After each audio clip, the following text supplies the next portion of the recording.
Hi, hello everyone. Good morning. I'm Larissa Wachholz, a senior fellow at the Brazilian Center for International Relations, CEBRI, and I'm very happy to have all of you here joining us today for a discussion on the Brazil and China relationship and the very important energy sector, the oil sector. We have incredible panelists. I'm very happy to be able to host them today. And I want to thank our audience and our panelists on behalf of CEBRI, and also thank BOCOM BBM, the Chinese Bank of Communication, BOCOM, for being the main partner of our China analysis group, which I'm very happy to coordinate. So this program runs as one of the events promoted by the China analysis group of CEBRI. And this is an annual cycle of discussions related to Brazil-China affairs that is supported by BOCOM BBM. Today, we will be having a very important discussion about a fundamental topic, which is the complex and dynamic global energy landscape.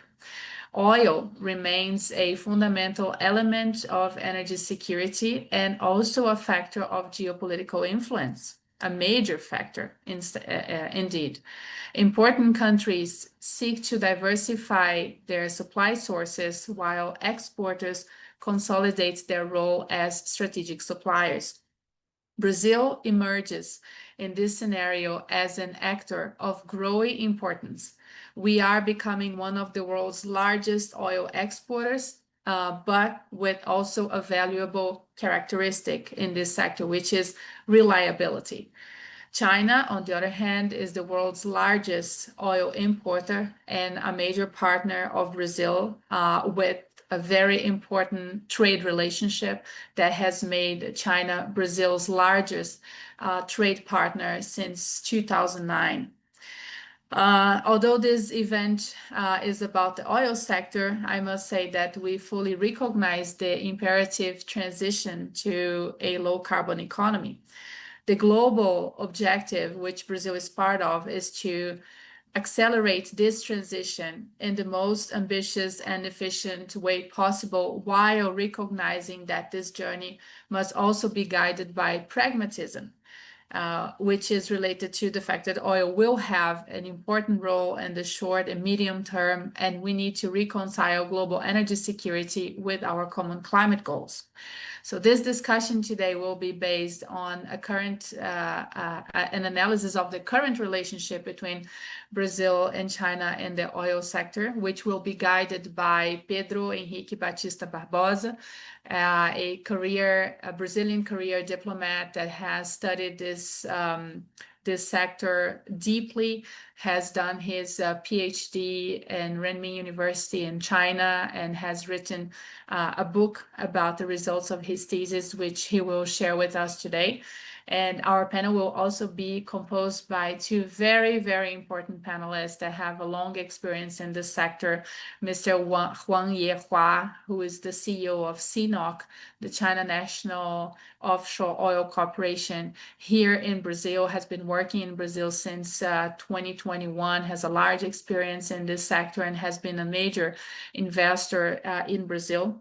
And also Mr. Roberto Ardenghy, also a career diplomat who has been working on different positions and government roles in the Brazilian government, from the presidency, the office of the president of Brazil, to Petrobras, Brazil's state-owned oil company, and now is the CEO of IBP, the Brazilian Petroleum Institute. So we're very honored and happy to have this group of panelists here with us today. And I will start this event by asking Pedro to initiate his presentation and lead us on this topic. Pedro Batista, who is the author of the book on which we are also basing our conversation today. Pedro, welcome. Thank you for being here, and the screen is yours. Thank you very much, Larissa, for not only for the introduction, but also for the invitation to be here today. Thanks for CEBRI for giving me the floor.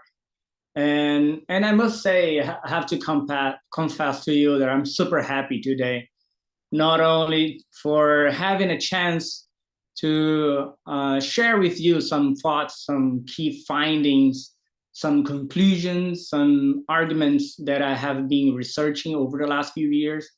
As Larissa mentioned, I was studying in China over the last few years, concluding my PhD. And my objective, my target today is to share some thoughts on the book that I published. That was a consequence of my studies in China. And I think I would concentrate my role here today is to tell you a story between two countries, oil sectors that were evolving over time, progressing over time in a convergent way. And that's a story that most of people do not know. If you talk with people, they are more focused on agriculture when you talk of Brazil and China and the minerals, but they do not know that Brazil nowadays is an oil power. We are already in the number 9 in terms of global production, in the global ranking of production, crude oil. We are at number 5 in terms of exports. And during this process of Brazil becoming an oil power, China had a huge role in transforming Brazil in this oil giant. And that's the topic of my book. And I would like to share with you some thoughts. And when you talk about when you talk about with this topic in Brazil and in China, you must talk about 4 pillars, I must say. The first one is trade. The second one is investment. The third one is construction projects, infrastructure projects, services mainly. And the fourth one would be finance. Let's start with trade. And let's try to understand what happened in China over the last few years and what happened in Brazil over the last same years. Next one. When you see this picture that's going to show in the screen, it's about the Chinese crude oil production and consumption over time. You can clearly see China has a challenge. Since 1993, it's reliant on imports to satisfy its internal oil needs. Internal production has been growing over the years, but since that 93, consumption crossed the line of production. It has been growing consistently over time. Next one. And if you see in this next image, in the bottom one, the domestic production has been growing in a sluggish way, in a slower pace, and the consumption exploding, and the gap between consumption and domestic production has to be matched with imports over the last few years. If you see the orange line, that's the dependence rate. Over the last years, China depended 70% of its needs, its energetic oil needs come from abroad. Next one. And they have a problem because they are importing a lot of oil and exporting less and less oil. They have plenty of oil. They actually have more oil than Brazil in a lot of countries, but they produce a lot of oil, but still not necessary for this internal consumption. And they have a huge trade balance deficit, and it's the largest one. Most people know that China has a general trade surplus, almost $1 trillion. But in a specific sectors, in a specific product, I would say oil, they have a huge deficit, as you can see in this picture. Next one. And what happened in Brazil? And I would say Brazil faced a different challenges than China over the history and recent history. If you see the next image, you're going to see that consumption is consistently higher than production over the years. And there was a change in the beginning of this century, and it was caused by the discovery of the pre-salt oil. The discovery of pre-salt in Brazil was a revolution. And Brazil came from a situation that it was externally relying reliant on oil to match its internal consumptions, and suddenly it found a rich has down the ocean, and it could exploit this oil. But as you can see in the next image, the production exploded. It was growing over time, as you see in this image. The brown part shows that most of oil that Brazil produces nowadays comes from the pre-salt basin. So Brazil has a different challenge than China. China needs to import a lot. And Brazil now is facing a completely distinct but convergent, as I said, situation. We are producing a lot, but we are not consuming a lot, as we see in the next image. So we have a problem. We have to export this product. But that's a completely different challenge comparing to China. China has a positive dependency rate. It depends on imports. As you can see here on this image, Brazil has a negative dependency rate. It's exporting much more than it's importing. So what happened, as you see in the next image, that's this convergent evolution message. And what we see in this image is that Brazil is consistently exporting more and more oil over the last few years. That's the gray part of this graph. But if you compare the gray area with the red line, you're going to see that the more Brazil exported oil to the world, the more exported to China. And I ask you for your attention to see the blue line. The blue lines are the US line. Historically speaking, the United States was the main buyer of Brazilian oil. But more or less the same time that we found the pre-salt in Brazil and we start to become an oil power, the United States found the shale gas, the shale oil.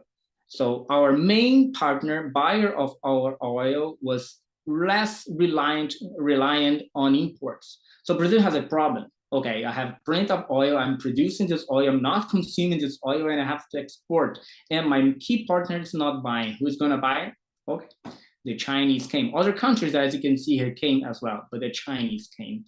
And over the recent history, for instance, last year, 45% of our exports went to China. And this number was even higher recently. 2/3 of the Brazilian exports, 5 to 10 years ago, went to China. And what you're gonna see in the next image is that there's a flipping the coin to see the other side of the coin from the Chinese side, and the Chinese imports of oil. As you can see here, it's growing year by year. They need, as I show you, more oil to satisfy its needs, internal energetic needs. But what is the interesting part of this graph is that, let's look at the yellow part. That's Brazil. In the beginning of the century, there's no yellow. But if you compare to the last few years, so the last year, Brazil is already number 6 in terms of the 6th largest Chinese oil partner. Already 7%, almost 7% of Chinese imports of oil, they came from Brazil, as you can see in the green line. And if you compare from 2000 until 2004 to 24, the growth of bilateral trade between China and Brazil, and you compare with the relationship between China and these other countries and all partners, Chinese partners, the largest growth in terms of imports is Brazil. So if you compare from 2000 to 2024, it was the largest growth among all Chinese oil partners. If you see the next image, if you are aficionated for numbers, it's nice to show something here. And in the beginning of the century, you were exporting in terms of 1 million barrels of oil. That's nothing, or even less than $1 million barrels. And if you fly back to the 2020-24, you're exporting to China 270 million barrels per year. And it's not even in the historical record. It was a few years ago, but the exports are consistently high, and the perspective is to grow over the next few years. We're not, if you see Brazil's position in China's imports basket, the oil basket. And we're not in the top 10. But nowadays, we are number 6. As I mentioned, we were actually very close to 4 and 5 in the last few years. In the next image, I want to talk with you with a different pillar. You talk about trade, but I think it's extremely important to talk about foreign investments. As I mentioned, China had a problem. I do not have internally the oil that I need. I do not produce it. Actually, I have it, but I do not produce in the same pace of consumption. So I have to buy it.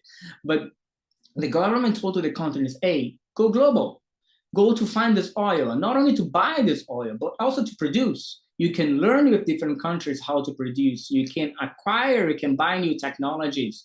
You can, learn and have the access to different environments. And this is exactly what happened. All the Chinese oil companies, especially the upstream ones, they went abroad and started to invest consistently in different countries over the years. This is the case of millions, but it's actually showing billions of dollars invested in the world. What happened in the world happened in Brazil, as you're going to see in the next image. Chinese companies come to Brazil and put a lot of money. They put a lot of money in Arab states, West Asia, South America, and Sub-Saharan. That's oil-rich countries. But when we talk about South America, that was the third largest receiver of investments and construction projects over the years. The main partner is Brazil. It's not Venezuela. As you can see in the next image, Brazil is the top one oil partner, Chinese oil partner in Latin America, much ahead of Venezuela or other countries. And in terms of investments, the same. The trade in investments, the same. As you can see here, that's in the case of $1 billion. Chinese have been investing in Brazil, especially since 2010 in terms of FDI. They came here investing in brownfield, merging and with mergers and acquisitions, buying other companies. But over the last few years, they started to be comfortable. They started to learn how to be in Brazil, how to produce and to buy oil in Brazil. And they started to join consortiums that produce oil. And I would like to pinpoint 2 landmarks of Brazilian recent history of the oil industry. That's the Libra auction and the Búzios auction that happened in 2013 and 2019. The 2 blocks, especially the Búzios one, it is the largest deep water block in the world, oil block or oil basin in the world. And when the auction happened, the Chinese companies came and participated side by side with other companies, especially Petrobras. When you see the next image, we show that which companies, Chinese companies, are investing in Brazil. In the next image, and it's mainly CNOOC, CNPC, and CNOOC. And that's why I'm pretty much happy to have Mr. Huang here and to listen to his remarks. And there's a pretty much change of pattern over the years. But CNOOC started betting heavily in Brazil in the beginning of this last decade, if you can say that. But over the last few years, it's mainly CNPC and CNOOC investing heavily in Brazil. And as I mentioned, they're investing heavily in the pre-salt projects. They are in which the productivity rate is much faster and is much higher. And as I showed you in former slides, it's where most of Brazilian oil is coming. In the next image, as you can see,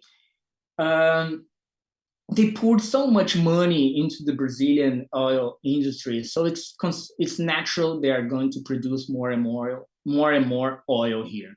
10 years ago, since 2011, this red line, a part of this graph, it was really thin, and it has consistently growing over the years. And nowadays, 2024, if you consider all Chinese companies altogether, they are already the 3rd largest oil producer in Brazil. Number 3, the first one is the Brazilian ones, that's Petrobras mainly. The second ones are European ones, Shell, Total, but the third ones are the Chinese one. Next one, I talked about trade. I talked about FDI investments, and I would like to talk a little bit about construction projects that I consider it's a very important part of this relationship, the third pillar. And when you talk about discuss construction projects in Brazil, Chinese, I think the most important topic is FPSOs. Easily speaking, like drilling platforms is a very specific kind of drilling platform unit that's the most used nowadays. Some people might do not know, but Petrobras, it is one of the main oil companies in the world, and not only in Latin America, but in the world. But in terms of offshore production, we are the top ones. And this reflects the number of drilling units Petrobras has. It's the top one. It's much more than the other companies that produce offshore. We have the double of the second one and the other companies. And we have been buying more and more drilling units because we have a recharge, as I mentioned here, down the ocean. We need to pump this. And over the last 2 decades, if you compare 2000, 2023, that was the period of the book and the thesis, more than half of Petrobras FPSOs were partially or entirely contracted with foreign shipbuilders, and they were Chinese ones. From 2014 until 2023, almost all Petrobras specific offshore drilling units were being somehow constructed in Chinese waters. I would say there was nearly 45 oil big platforms with huge structures, not small one, huge structures were being built or even repaired in Chinese waters. I talked about trade, I talked about investments, I talked about construction services, and I would like to talk about a little bit about finance. That's the next images. As I mentioned, when Brazil found the oil in the pre-salt oil in Brazil, we had a problem. We have a new richesse, and first, I need more people. I need more companies to join hands with us to produce this oil. The Chinese came, or actually Europeans also came, but the Chinese came. I need some more partners to buy. The United States not buying more my oil. I need more partners to buy. The Chinese came. And I need more platforms. I need more FPSOs. I want to buy them, construct them, and the Chinese also came. And the Chinese official banks and the commercial banks, they also came to Brazil to finance Petrobras, something that a lot of people do not know. As a company level, Petrobras was, historically speaking, in the last few years, the company that received the majority of Chinese oil loans in the world. And that's the number one, much more than other partners. And as you can see in this picture, here is the evolution over time. And I would like to share, to ask for your attention to 2 periods of time. One is 2009 and 2010. You might remember that in 2008, there was the global financial crisis, the subprime crisis, and the majority of the global financial institution, the banks, still were not eager to provide money to finance other projects in the world exactly when Petrobras needed the money. And that's when they came in 2009 and 2010.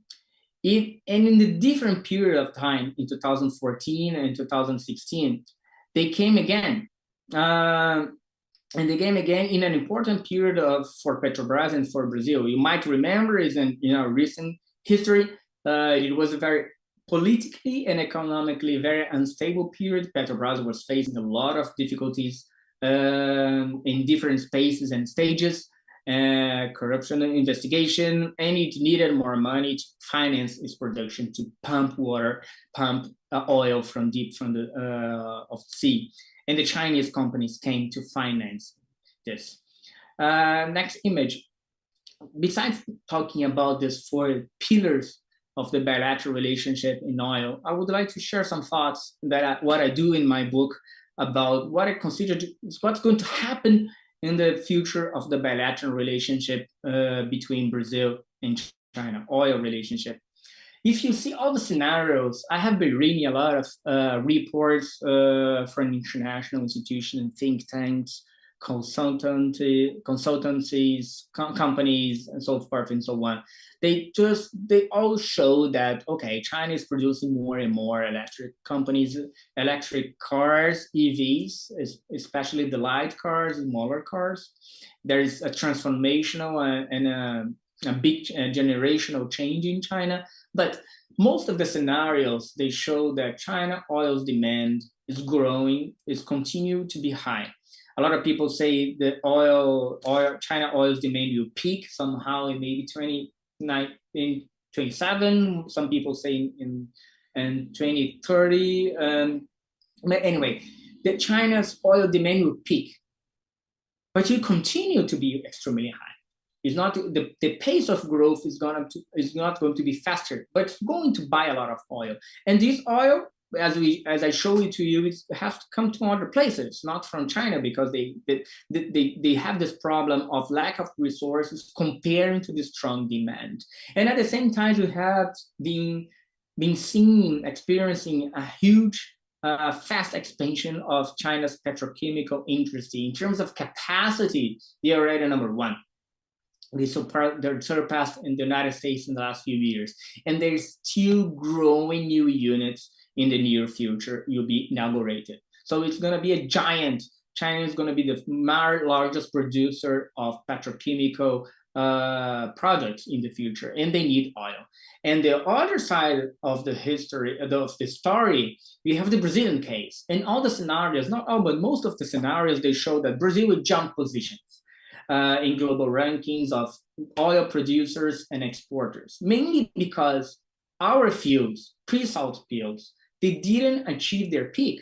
They're still growing. The productivity is really high. So it's going to grow in the next few years. And as I show you, the consumption is not going to match. So we have more oil in our hands. We have to sell to someone. And as I have been talking with you, China possibly will need this oil.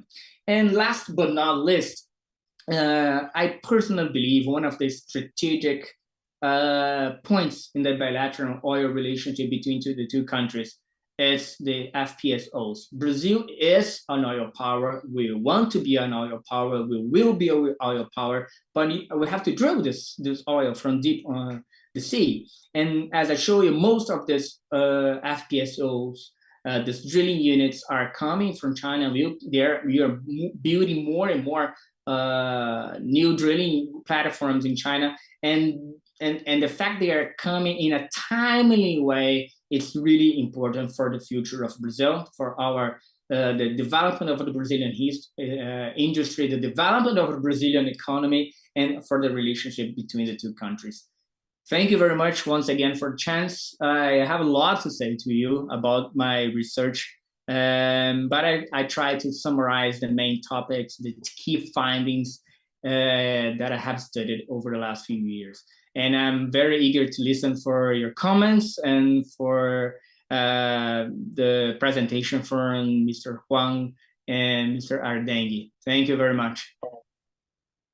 Thank you, Pedro. It was really enlightening to listen to your presentation and so many details and interesting perspectives that you invite us to think about.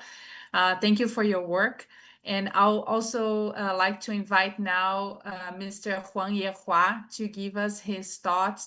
And I already mentioned some details about his bio on the beginning of the event, but I would like to emphasize two aspects that I thought were really interesting, that Mr. Huang actually received the title of honorary citizen of the city of Rio de Janeiro, where I grew up. So I was very envious of your title, Mr. Huang, but I'm sure that it reflects the importance that this sector has for the city of Rio and also for the state of Rio de Janeiro, that also granted you the Tiradentes Medal. So you are a very important citizen of the city and the state of Rio de Janeiro. And I would like to listen to your comments, Mr. Huang, especially like, how do you assess the trajectory of this China-Brazil cooperation in the oil sector? Like, you are part of it, you're a member of it. What are your impressions from the early stages of Chinese investment in Brazil until now? What are your views? Thank you. Bom dia. Thanks for having me here to share the insight as an insider in the oil industry. We are very proud to be part of Brazil's success in the pre-salt oil field. Our history in Brazil began with country's first production sharing agreement, named the Libra project, in the 2013. Just over a decade has passed, which is short compared to the long history of Brazil oil industry. But what makes us most proud is that CNOOC is part of this new era of Brazilian energy, the pre-salt oil field. Another highly important milestone for us was the acquisition of our working interests in the Búzios field, amazing field, in 2020. These two oil fields are among the best assets in the world, and I can confidently say that CNOOC's management is proud to participate in this successful investment in Brazil. Landing in Brazil to take part in this world-class project is truly a significant achievement for us. In my view, this asset opened the door for CNOOC with our management in China. The way our management sees this Brazilian asset make me confident that they are the most strategic in our global portfolio. And they are the foundation for me to advocate the importance of energy sources available in Brazil to CNOOC.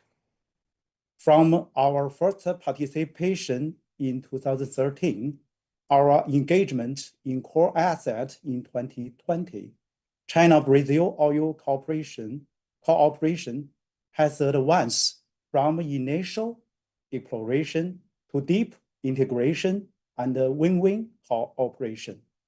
This milestone shows how our partnership in the pre-salt has grown into world-class projects, reinforcing both the strategic value for CNOOC global portfolio and the long-term cooperation between our countries. Thank you. Thank you, Mr. Huang. I will ask you a few more questions later on, but now I would like to invite our guest, Mr. Roberto Ardenghy, CEO of the Brazilian Institute of Petroleum, for his comments, already provoking him on the fact that in 2024, oil was the largest item in the Brazilian exporting basket. So please, Roberto, you have the floor. Good morning. Thank you. Thank you, Larissa, for moderating this panel.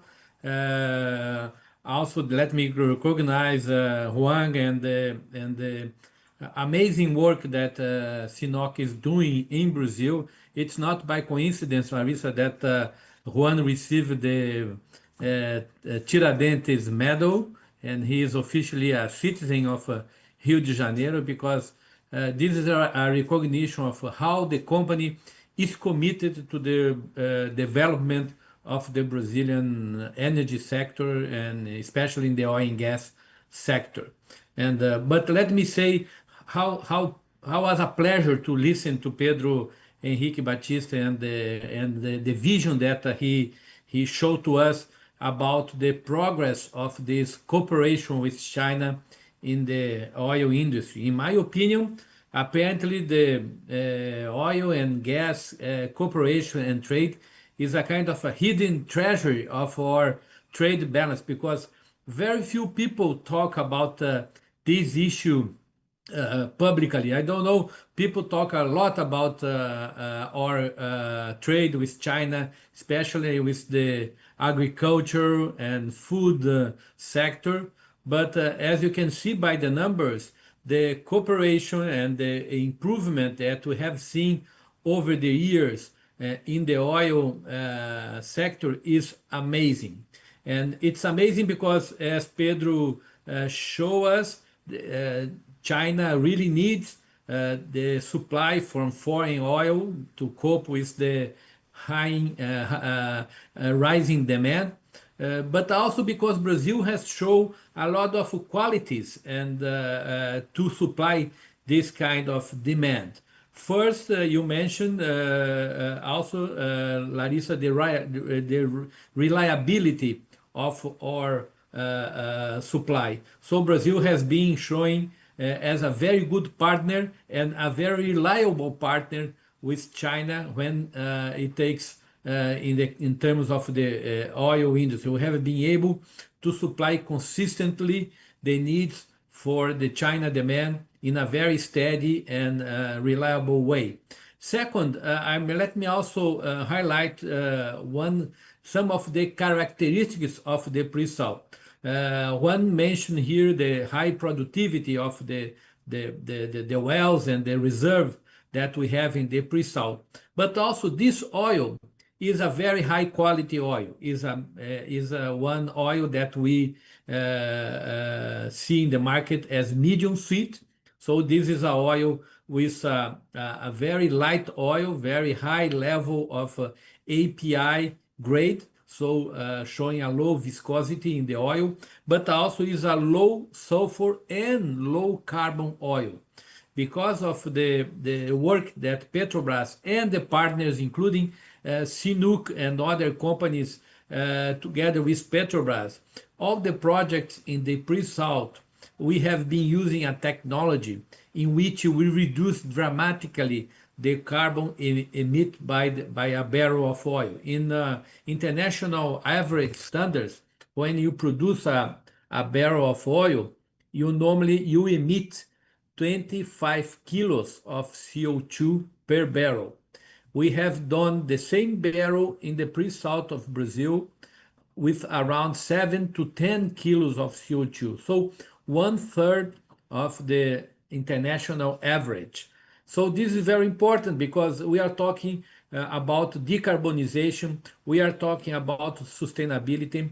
And so when we see this cooperation with China growing, we see also that this cooperation is also covering the idea of the need for decarbonizing and have a kind of industry that is benefit for both countries. That was my initial comment to this panel. Thank you. Thank you very much, Mr. Ardenghy. I would like to call Mr. Huang back to our discussion as well, and actually ask both of you, Mr. Huang and Roberto, about what you see. We're talking a lot about the exploration part of this cooperation, but Pedro also highlighted a very interesting aspect, which is all the supporting structures that you need for this exploration to actually take place, right? So he talked a lot about the FPSOs being produced and maintained in China or in partnership with Chinese companies. But we also have a lot of industries that are part of this chain as a whole. So my question is, what do you see as a possibility for more engagement, let's say in the supporting structure? For example, each FPSOs, once it starts extracting oil, it needs supporting vessels, right? Like these vessels, they need to come from somewhere. Is there an opportunity for also cooperation in these different areas that will need to support the growth of this exploration? And Mr. Huang, we know that China has very verticalized the companies, right? In the oil sector, the groups are so big, have so many subsidiaries, so they work in exploration and production, but also refining, but also shipyards for the production of FPSOs or supporting vessels or boats. So do you see a chance for us to have more collaboration also with Chinese oil companies and attract their investment to Brazil in these other areas that are part of the production chain? Thank you. So Mr. Huang, if you want to go first, and then Ardenghy, I will ask you to make comments on the same line of thinking. Thank you. Yeah, thank you for your question. At the CNOOC, we are the group, like you mentioned, with our development in the history over the 50 years. That means we have the chance to foster our other sector like the engineering and the drilling completion, and not only for the upstreamer, but also for the downstreamer and the middle stream, like the fertilizer, like the engineering construction shipyard. Recently, we have the chance to discuss with the issue with the Petrobras, how we can arrange our shipyard cooperation inside the Brazil. That is a good chance for us. We can contribute our wisdom and our experiences accumulated in the China, and we are very proud of cooperation with Petrobras. We already signed the contract with Petrobras to provide with drilling and drilling completion services from our another major subsidiary named COSO, CNOOC Oil Field Service Company.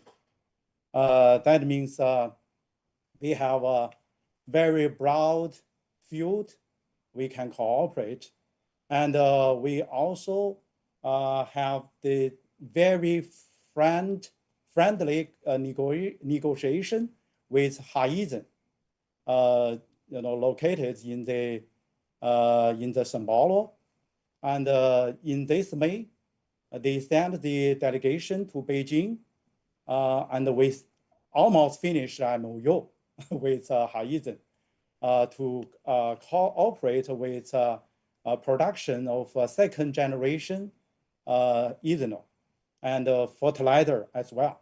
So that means we have a lot of opportunity to cooperate with Brazilian industry, not only for the oil gas company, but also for the other, including the renewable sector. So thank you. Excellent news, Mr. Huang. Thank you for sharing that with us. Mr. Roberto Ardenghy, please, the screen is yours. Yes, Larissa, this is a very, very important point when we talk about this cooperation. I think that Pedro, in one of the slides, he showed how important it was to the Brazilian oil industry, and especially to Petrobras, when in 2015, 2016, we had the financial support from China banks to support our industry. And this was a turning point for the development of the pre-salt projects. And the situation we have today, in which pre-salt produces almost 75% of the Brazilian oil, part of this is due to this financial support Brazil received at that time. And one part of this industry, Larissa, is very important for the people to understand, is not just drilling a well and finding oil, is to pump this oil and to produce this oil and to put this oil in a big ship and to ship abroad. And this is done by very large structures that Pedro showed us, the floating production, storage, and offloading units. Those units are huge ships. They are placed ultra deep waters in Brazil. They have the size of three soccer fields. They consume energy comparable to a city of 200,000 people. So those are very sophisticated, very, very important units, and most of those units today are made in China using shipyards in China that are considered the biggest and the best in the world. So we also rely in this cooperation to have China technology supporting us. Of course, one challenge we have, and CNOOC and other Chinese companies, they have been very active on this, is how also to support our industry in Brazil in terms of shipyards, because we do have here in Brazil some rules regarding local content. So part of those units, part of the shipyards, part of the FPSO, sorry, they have to be finalized, completed in Brazil to produce also jobs and technology in Brazil. So we have a huge cooperation. CNOOC has been very active with IBP. Recently, we have organized a couple of seminars during the last 2 years in which we put together the Chinese shipyard industry and the Brazilian shipyard industry to cooperate, in which we can create partnerships and in which we can also create jobs in Brazil. That is also a mandate from the Brazilian law. And this cooperation is under process and is working very well. Excellent, excellent, very good. I would also like to clarify to Pedro that he's welcome to also make comments about the comments of the other panelists. So Pedro, feel free. If you want to make some comment now, you can do that. Otherwise, I'll go into a third round of questions and I can also give you the floor at the end, but please feel free. Yeah, we can go to the third one, and I can jump in the end and make comments about the last questions and the following ones. Perfect, thank you. Well, so I think as we come to, unfortunately, to the end of our discussion today, I would like to bring back the topic of energy transition and sustainability. Roberto already addressed some of his thoughts on this area, and especially the difference in carbon emissions from this oil pumped from pre-salt fields to comparing to other global averages. But I think it's important this year, as Brazil will host COP30, to also think about how this collaboration on among companies from the oil sector can actually drive us towards energy transition, especially because we know that China is the world's largest investor in the renewable energy sources, and we can see that there is a big drive in China towards energy transition as well. So we have to deal with this situation of two very important sectors growing and developing together at the same time. So how to reconcile with this situation. But Roberto, what are the concrete opportunities and projects that you are seeing take shape, and what can you bring to us on this sustainability aspect? Thank you. Larissa, there is only one way we can work these challenges in the future to provide energy security, but at the same time decarbonize and reduce CO2 emissions. And this word is technology and innovation. That those two words are key for the future, not just for the oil industry, but for every energy industry, because we are increasing the demand of energy. In any estimate that you see over the next 10, 50, 30 years, we have a growing demand of energy, a growing demand of oil and gas. Today, the world consumes around 100 million barrels of oil. Some estimates indicate that in 2040, we are going to be consuming 116 million barrels of oil. So this is a 16% growth in terms of just in the oil demand, not to mention power and other sources of energy. So what we have today in terms of energy transition is more energy addition. We are increasing the production of renewable energy, but also increasing in a larger number the demand of energy.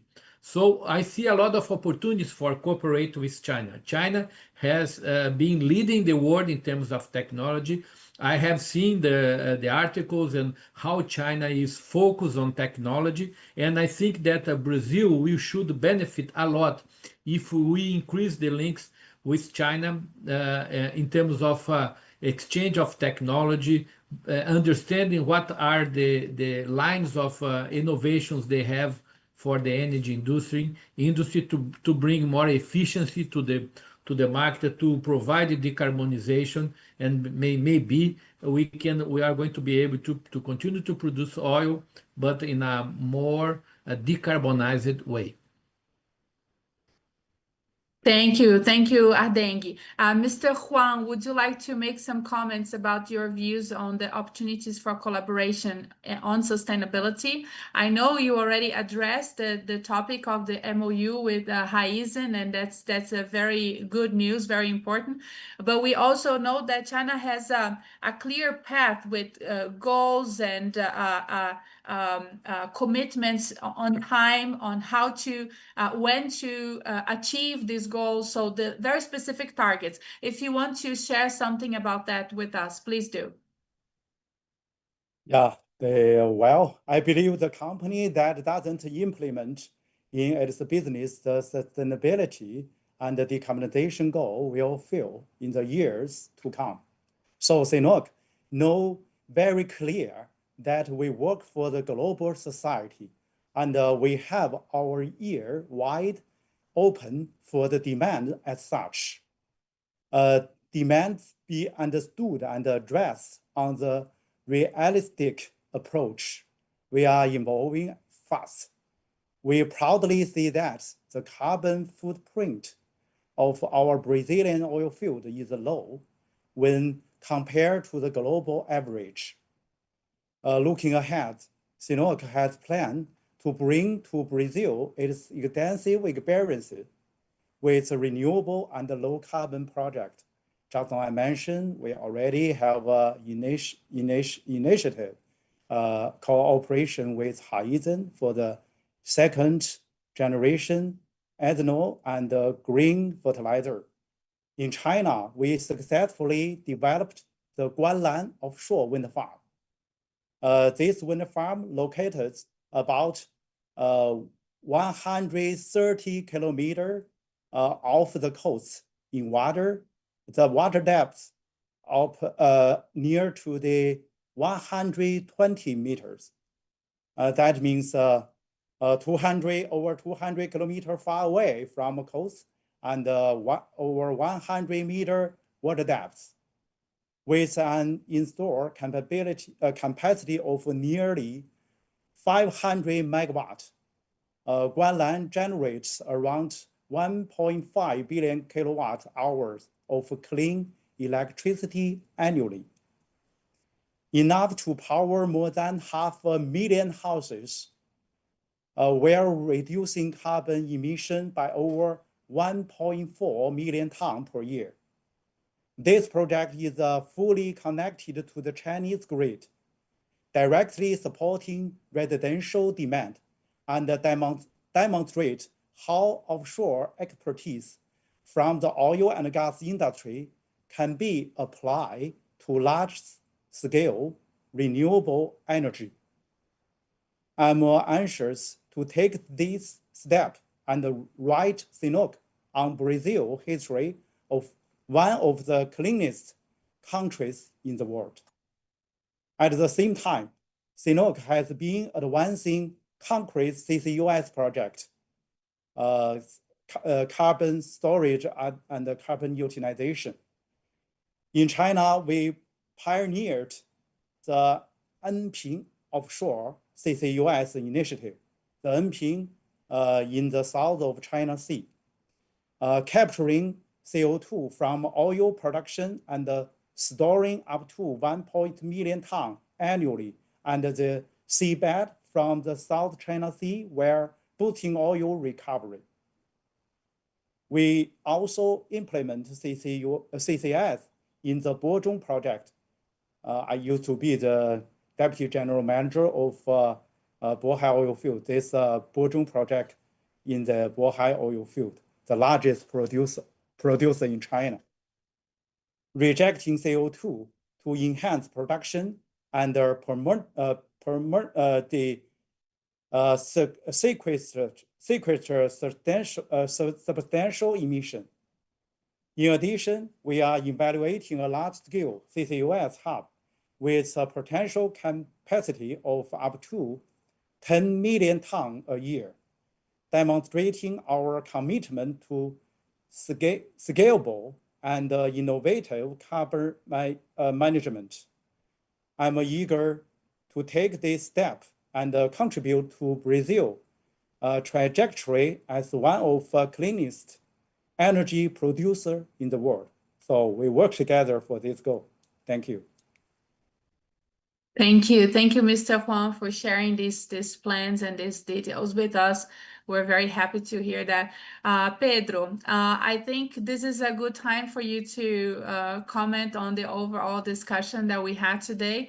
We are approaching the end of our event. I think you can have the screen for a few minutes, and then we will be closing the event for today. Thank you.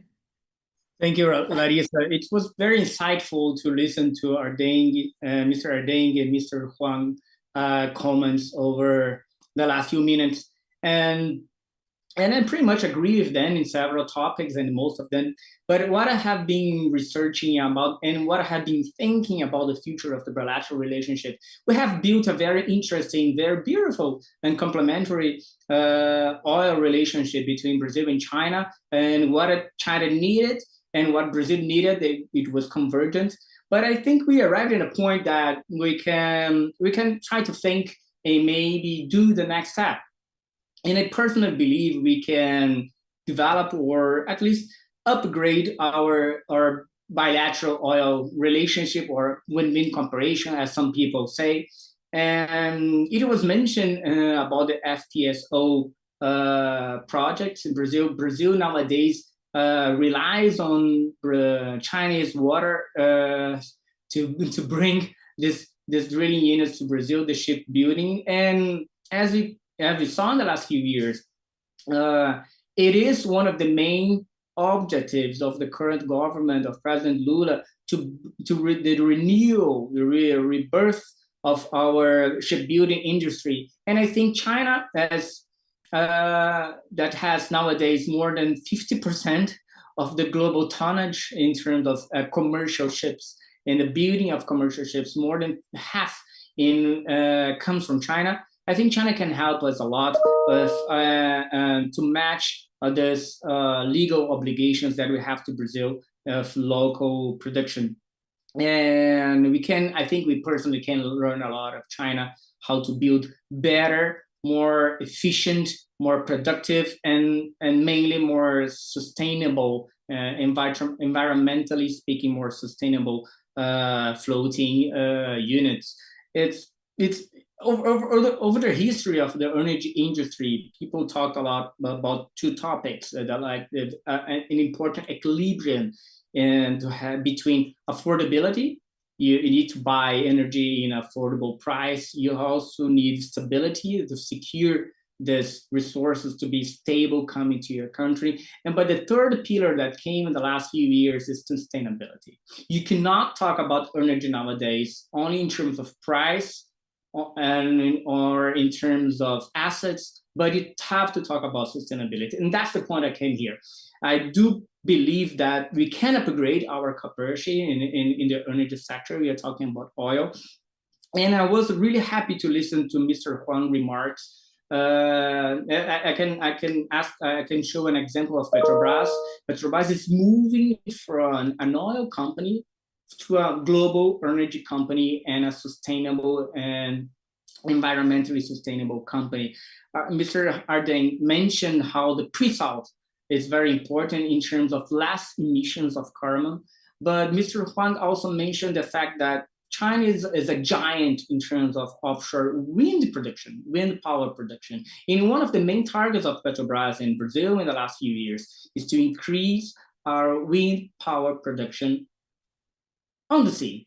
And I think we can foster this cooperation. We have a lot to learn with China. Mr. Huang quoted a few examples of projects in China. I can exchange some experience, as we have been exchanging experience in other kinds of energy like hydrogen and so forth and so on. So I do, as I mentioned, believe we developed over the centuries, over the decades, a very nice relationship and very complementary relationship, but I can think about the next step. And the next step has to put the sustainability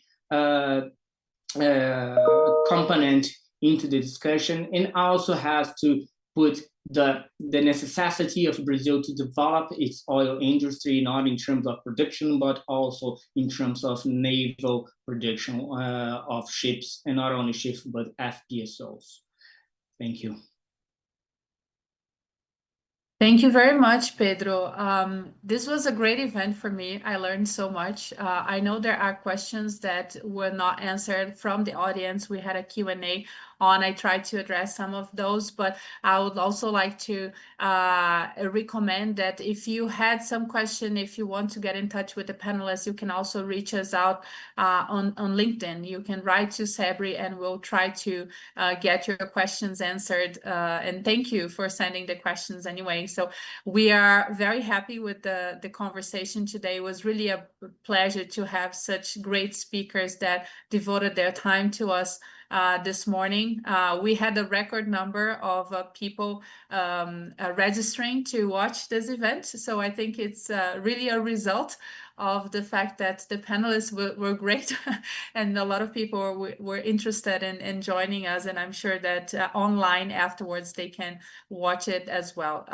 Thank you so much again, Mr. Huang, Yehua, the CEO of CNOOC in Brazil, Mr. Roberto Ardenghy, the CEO of the Brazilian Institute of Petroleum, IBP, and my friend and researcher and professor, career diplomat, Pedro Henrique Barbosa, for taking the time to be here with us, and Pedro, for sharing your views and presenting your book. Congratulations for your work. I have to say that Pedro did his PhD in China in Chinese. I think that's very relevant for the audience to know as well. Thank you. All the best to everyone, and we will finish here, and I hope to see you in our next event. Bye-bye.